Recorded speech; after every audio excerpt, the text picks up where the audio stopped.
کیونکہ قوال کوئی عالم نہیں. اکثر قوال آپ دیکھیں کہ ان کے چہرے پر تو داڑھی نہیں ہوتی, 3-3, 4-4 بجے تک کہیں گے سجدے میں سر کٹا دی محمد کے لال نے, اور فجر میں ڈھونڈو کہ اس کا سر کہاں ہے تو مسجد میں سجدے میں نہیں بلکہ گھر کے تکیے پر نظر آتا ہے. تو ایسے قوال کو ہم دلیل کے طور پر مان سکتے ہیں. ہاں کچھ قوال ہیں کہ جو علماء کی لکھی ہوئی نعت شریف کو پڑھتے ہیں اور میوزک کے ساتھ پڑھ کر اس کو قوالی بنا دیتے ہیں. تو قوال کو ہم دلیل نہیں مانیں گے کہ ان کا پہلا نمبر, ان کا پہلا نمبر. ہم تو اتنا جانتے ہیں کہ ہمارے نبی نے اور اللہ نے سب کو ایک مرتبہ دیا ہے, اور جس کا جو مرتبہ ہے اس کو اسی مرتبے پر مانتے ہیں. میں کون بولتا ہوں کہ یہ بڑے یہ چھوٹے, ارے ہم دیکھیں, ہم اس لائق ہیں کہ ان کو چھوٹا کہیں, ہم تو کہتے ہیں اللہ نے سب کو ایک مقام عطا کیا ہے. ایک بات ہوئی کہ سب سے پہلے اسلام ماں خدیجۃ الکبریٰ نے قبول کیا. کسی نے کہا نہیں, سب سے پہلے مولا علی نے قبول کیا. کسی نے کہا نہیں, سب سے پہلے حضرت ابوبکر صدیق نے قبول کیا. امام اعظم کی عظمت پر قربان جائیں, آپ نے کہا لڑنے کی کوئی ضرورت نہیں. کہا پھر آپ کس کو پہلا کہتے ہیں؟ ان کے نزدیک ماں خدیجہ پہلے, ان کے نزدیک مولا علی پہلے, ان کے نزدیک حضرت ابوبکر صدیق پہلے. تو آپ فرماتے ہیں میرا خیال جاننا چاہتے ہو, میرے نزدیک عورتوں میں ماں خدیجۃ الکبریٰ سب سے پہلے ہیں, اور نوجوان بچوں میں, نوجوان بچوں میں مولا علی سب سے پہلے ہیں, اور آزاد مردوں میں اسلام قبول کرنے والے حضرت ابوبکر صدیق سب سے پہلے ہیں. سب کو پہلے نمبر پر لا کر کھڑا کرتے ہیں.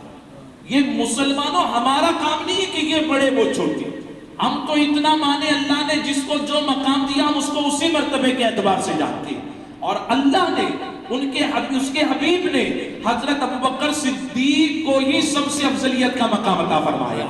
تو آپ کا نام ہے عبداللہ. کیا نام ہے بولیے؟ عبداللہ. عبداللہ. اور آپ کی کنیت کیا ہے؟ ابو بکر. کیا ہے بولیے؟ ابو بکر. تو آپ میں بہت ساری خوبیاں تھیں کہ آپ بچپن سے ہی بت پرستی سے پاک, شراب سے اپنے آپ کو بچائے رکھے.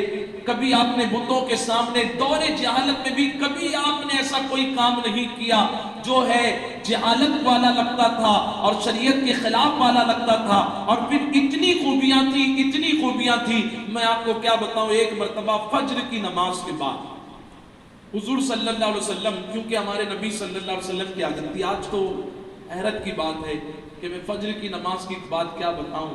عام عوام کو چھوڑ دو, جو 4 وقت کے 5 وقت کے نمازی ہیں وہ بھی 5ویں وقت کی نماز میں نظر نہیں آتی. میں نے شاید 2 ہفتہ پہلے اس کے تعلق سے کچھ باتیں عرض کی تھی.